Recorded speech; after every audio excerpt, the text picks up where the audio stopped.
जय श्री राधे, जय श्री कृष्णा। मेरे प्रिय साथियों और सभी धर्म प्रेमियों को पंडित अशोक शर्मा का नमस्कार।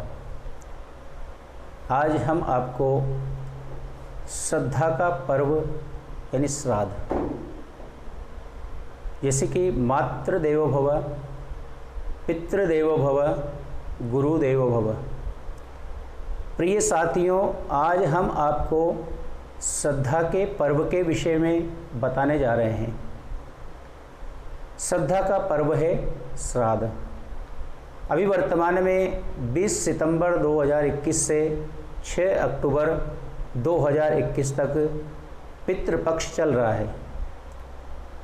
इस पितृपक्ष में सभी को श्राद्ध करना परमावश्यक है, क्योंकि जिन घरों में पितरों का सम्मान नहीं होता है वहाँ पर खुशियाँ नहीं टिकती, उन्नति रुक जाती है। क्योंकि संतान जिस वंश बेल पर बढ़ रहा है, पूर्वज ही उसकी जड़ें हैं, और जो जड़ों को श्रद्धा जल से नहीं सींचता है, भावना का भोजन अर्पित नहीं करता, उसका जीवन ही जड़ हो जाता है, उनकी उन्नति स्तंभित हो जाती है। जैसे कि मदर्स डे, फादर्स डे की चकाचौंध में हम इतने प्रभावित हुए हैं कि सब कुछ भूल गए। वैदिक धर्म में माता पिता के प्रति सम्मान को अभिव्यक्त करने के लिए ऐसे किसी दिन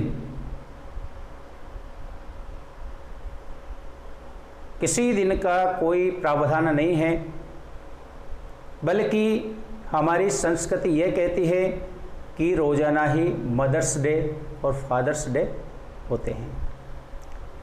किसी भी संतान के लिए संभव नहीं है कि वह अपने माता पिता के प्रति सम्मान को किसी एक दिन अभिव्यक्त करके अपना कर्तव्य पूरा करे। हमारी संस्कृति में माता पिता को ईश्वर समान स्थान प्राप्त है, क्योंकि मनुष्य के जीवन को सही राह माता पिता ही दिखलाते हैं। अतः माता पिता का और गुरुजनों का रोज सम्मान करें, उनका आशीर्वाद प्राप्त करें। जैसा कि गोस्वामी तुलसीदास जी ने रामायण में लिखा है, प्रातःकाल उठ के रघुनाथा, मात पिता गुरु ना वही माथा। जिस प्रकार से श्री राम ने माता पिता के और गुरुजनों के रोजाना चरणों को स्पर्श करते थे, उनका आशीर्वाद प्राप्त करते थे, उसी प्रकार आज के समय में हर बालक को, हर पुत्र को अपने माता पिता का सम्मान करना चाहिए। माता पिता के चरण स्पर्श करके, गुरुजनों का चरण स्पर्श करके आशीर्वाद प्राप्त करना चाहिए, जिससे उनका जीवन सफल हो सके। वैदिक परंपरा के अनुसार पुत्र का कर्तव्य है कि वह अपने पिता के अनुकूल आचरण करने वाला बने, उनकी आज्ञा का पालन करे और उनको द्वारा बतलाए हुए मार्ग पर चले। श्रद्धा एवं भक्ति से पूर्ण होकर के उनके अनुकूल चले, क्योंकि पिता ही अपने पुत्र को सन्मार्ग की ओर प्रेरित करते हैं, और माता के साथ पुत्र का भी यही परम कर्तव्य है कि वह अपनी माँ के समान मन वाला बने।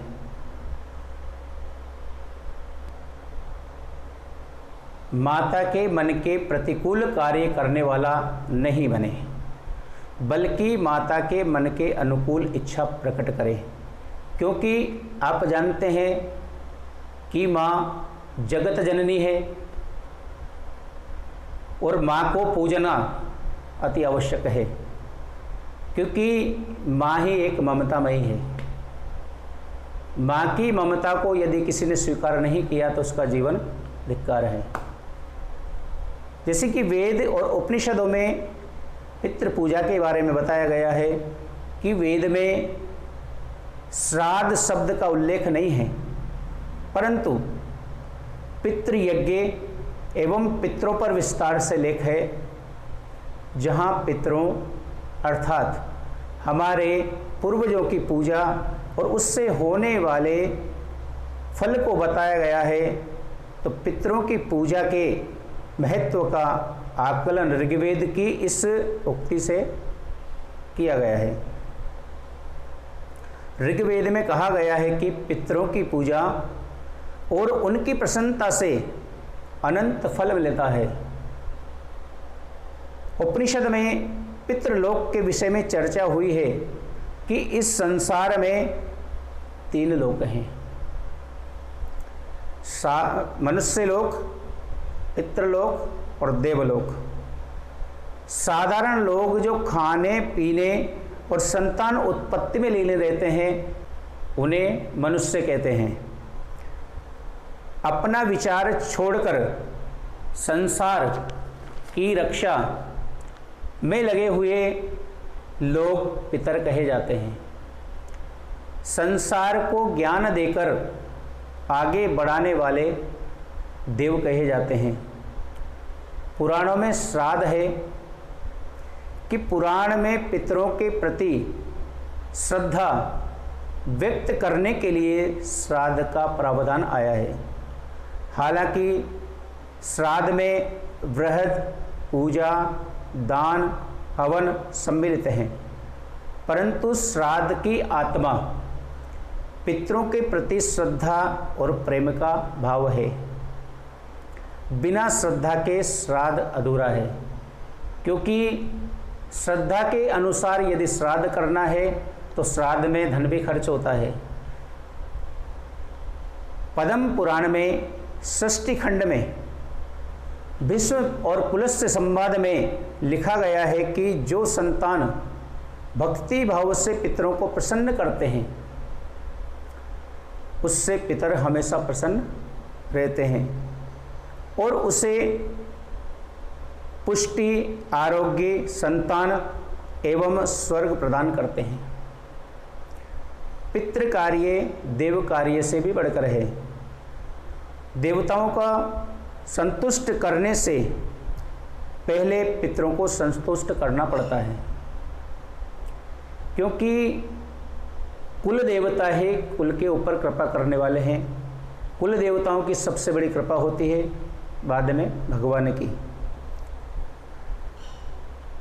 पितृगण शीघ्र प्रसन्न होते हैं जो पितरों को संतुष्ट करता है, सदा प्रिय वचन बोलते हैं एवं हमेशा अपने संतान का भला चाहते हैं। श्रद्धा अर्पण श्राद्ध पक्ष में किस प्रकार से होती है? शास्त्रानुसार दिवंगत आत्मा जो मरणोपरांत सबसे पहले पितृलोक में निवास करते हैं एवं पितृपक्ष भाद्रपद मास पूर्णमासी से लेकर के आश्विन मास कृष्ण पक्ष अमावस्या तक के दिनों में यमराज दिवंगत आत्मा को मुक्त कर देते हैं कि वे धरती पर अपने स्वजनों के पास आकर के उनके स्नेह जल में भीग सकें। और वैसे तो जिस तिथि को माता पिता या परिवार में कोई भी परिवार कुल के कोई भी सदस्य का जब देहांत हो जाता है तो उसी तिथि को उसका पितृपक्ष में श्राद्ध करना चाहिए। यह कहीं भी नहीं लिखा है कि आप नित्य श्राद्ध संपन्न नहीं करें, बल्कि पुराण में नित्य श्राद्ध संपन्न करने का लेख है। उन्नति का आधार श्राद्ध होता है। पितर पर्वों के देवता हैं, इसलिए प्रत्येक पर्व पर पितरों का पूजन आवश्यक है। पितरों के हित चाहने वाले मनुष्य को जल में दक्षिण दिशा की ओर मुंह करके श्रद्धा पूर्वक खड़े होकर के जल अर्पित करना चाहिए और उनका तर्पण करना चाहिए। जिन घरों में पितरों का सम्मान नहीं होता, उन घर में वहाँ पर खुशियाँ नहीं टिकती हैं, उन्नति बाधित होती है, किसी भी प्रकार से उन्नत नहीं हो सकता। कोई भी संतान जिस वंश में बेल पर बढ़ रहा है, पूर्वज ही उसकी जड़ है, क्योंकि जो जड़ को सींचता है तब जाकर ही वो फलती और फूलती है। भौतिक एवं आध्यात्मिक उन्नति की इच्छा रखने वाले व्यक्तियों को पितृपक्ष में श्राद्ध अवश्य करना चाहिए।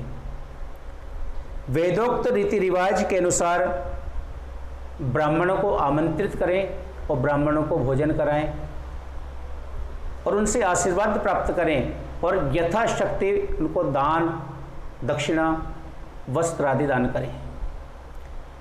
गौ माताओं को चारा डालें, जिससे क्या है, पितृ प्रसन्न होते हैं और पितृ शांति होती है।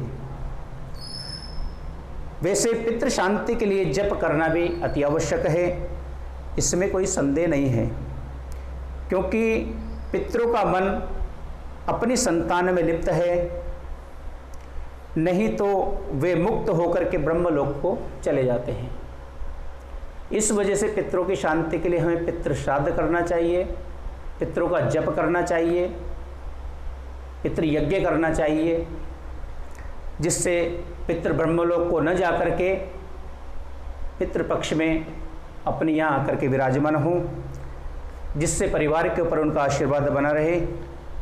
पितृपक्ष में आने वाली एकादशी ही नहीं, बल्कि हर महीने में हर कृष्ण पक्ष की एकादशी का व्रत करने से पितृ तृप्त होते हैं, उनको मोक्ष पद की प्राप्ति होती है और जिससे पितृ प्रसन्न होते हैं। पितर पक्ष में आने वाली एकादशी का माहात्म्य इस प्रकार से है। जब कोई भी कथा प्रारंभ होने जाती है तो हमें कथा श्रवण करने के लिए अपने मन को एकाग्र करना पड़ता है, क्योंकि यदि मन को एकाग्र नहीं करोगे तो कथा श्रवण का फल हमें प्राप्त नहीं होता। इस वजह से मन को एकाग्र करने के लिए एकाग्र चित्त से हम कथा श्रवण करें। ये कथा ब्रह्मवैवर्त पुराण की कथा है। एक समय की बात है कि धर्मराज युधिष्ठिर ने श्री कृष्ण भगवान से कहा कि हे केशव, आप आश्विन मास के कृष्ण पक्ष की एकादशी का व्रत एवं उनकी विधि और उनका महात्म्य सविस्तार पूर्वक वर्णन करिए। तब श्री कृष्ण भगवान ने कहा कि हे राजराजेश्वर, इस आश्विन मास के कृष्ण पक्ष की एकादशी का नाम इंदिरा एकादशी है। यह एकादशी अधोगति को प्राप्त होने वाले पितरों को मुक्ति प्रदान करने वाली है। एक समय की बात है कि सतयुग में पुत्र, पौत्र, धन, धान्य आदि से परिपूर्ण शत्रुओं का नाश करने वाला इंद्रसेन नाम का प्रतापी राजा महिष्मती नाम की नगरी में राज्य करता था। एक समय जब राजा अपनी सभा में विराजमान थे, तभी उस समय देवर्षि नारद का वहाँ पर पदार्पण हुआ। राजा ने मुनि को आया देख करके अपने आसन से उठ करके उनका आदर सत्कार किया, उनको प्रणाम किया, उनके चरण जल से धो करके अर्घ्य को प्राप्त किया और उचित आसन पर बैठाया। श्री देवर्षि नारद जी ने कहा कि हे राजन, आपके राज्य में सकुशल पूर्वक तो है, मैं आपकी धर्मपरायणता को देख करके अत्यंत ही प्रसन्न हूँ। तब राजा ने उत्तर दिया कि हे देवर्षि, आपकी दया से मेरे राज्य में सब कुछ कुशल पूर्वक है। और आपकी कृपा के कारण मेरे यज्ञ आदि सभी कर्म सफल हुए हैं। हे देव, अब आपकी क्या आज्ञा है? नारद जी ने कहा कि हे राजन, मुझे एक महान ही आश्चर्य हो रहा है। वह यह है कि एक समय जब मैं ब्रह्मलोक में भ्रमण करता हुआ यमलोक में पहुंचा, तो वहां पर यमराज की सभा लगी हुई थी। तो सभा के मध्य में मैंने तुम्हारे पिता को विराजमान देखा। हे राजन, तुम्हारे पिता महान ही ज्ञानी, ध्यानी और धर्मपरायण थे, किंतु एकादशी का व्रत खंडित हो जाने के कारण यमलोक में गए हैं। तुम्हारे लिए मेरे द्वारा एक शुभ समाचार भेजा है। उन्होंने कहा है कि यदि मेरा पुत्र आश्विन मास के कृष्ण पक्ष की इंदिरा एकादशी का व्रत करके उसका फल मुझे अर्पण कर दे, तो मैं अवश्य ही यमलोक से छूट करके स्वर्गलोक को प्राप्त हो सकता हूँ। जब नारद जी द्वारा राजा ने अपने पिता का यह दुखद समाचार सुना, तो वह अति दुखी हुआ और नारद जी से इंदिरा एकादशी के व्रत की विधि का विधान बताने के लिए कहने लगा। तब नारद जी ने कहा कि हे राजन, आश्विन मास के कृष्ण पक्ष की दशमी के दिन प्रातः काल श्रद्धा सहित स्नान करें और उसके पश्चात दोपहर को एक समय स्नान करें। उस समय जल से निकल करके श्रद्धा पूर्वक पितरों का श्राद्ध करें, पितरों का जल से तर्पण करें, एक समय भोजन करें और रात्रि को पृथ्वी पर शयन करें। दूसरे दिन प्रातःकाल एकादशी को दातुन करें और फिर स्नान करें। तत्पश्चात भक्ति पूर्वक व्रत को धारण करते हुए कहें कि हे प्रभु, आज मैं समस्त भोगों को त्याग करके निराहार रह करके इंदिरा एकादशी का व्रत करूँगा और कल भोजन करूँगा। हे भगवान, आप मेरी रक्षा करें, आप मेरे व्रत को निभाइए। इस प्रकार प्रतिज्ञा करके व्रत धारण करके शालिग्राम की मूर्ति स्थापित करें और उत्तम ब्राह्मण को बुला करके भोजन करा करके उन्हें यथावत दक्षिणा दें और उनका आशीर्वाद प्राप्त करें। शेष बचे हुए भोजन को गौ माता को खिलाएं, जिस पश्चात विष्णु भगवान की धूप दीप नैवेद्य आदि से पूजा करें और रात्रि को भजन कीर्तन करते हुए जागरण करें। और दूसरे दिन अर्थात द्वादशी के दिन भी ब्राह्मणों को भोजन कराकर स्वयं बंधु बांधवों सहित मौन होकर के भोजन करें। हे राजन, ये सब इंदिरा एकादशी के व्रत की विधि है। यदि तुम आलस्य को त्याग करके इस इंदिरा एकादशी के व्रत को करोगे, तो तुम्हारे पिताजी अवश्य ही उस यमलोक से स्वर्गलोक को प्राप्त हो जाएंगे। इस प्रकार राजा उपदेश दे करके देवर्षि नारद अंतर्ध्यान हो गए। तब राजा ने अपनी पत्नी सहित इंदिरा एकादशी के आने पर विधि पूर्वक इस व्रत को धारण किया और धारण करने के पश्चात बंधुओं बांधवों सहित इस व्रत को करने से आकाश में पुष्प वर्षा हुई और स्वर्ग से गरुड़ जी का विमान आया और विमान में उनके पिताश्री बैठ करके और स्वर्गलोक को प्राप्त हुए, यानी उनको मोक्ष पद की प्राप्ति हुई। और राजा इंद्रसेन भी इस व्रत के प्रभाव से इस लोक में सुख भोग करके अंत में स्वर्गलोक को चले गए। श्री कृष्ण भगवान ने कहा है कि हे धर्मराज युधिष्ठिर, इस व्रत कथा को पढ़ने और सुनने और सुनाने मात्र से मनुष्य समस्त पाप को नष्ट हो जाते हैं और मोक्ष पद की प्राप्ति होती है। चाहे कोई इस व्रत को धारण करे या न करे, यदि कोई भी इस व्रत कथा का यदि श्रवण करता है तो उसको भी उतने ही फल की प्राप्ति होती है। जय श्री राधे, जय श्री कृष्ण।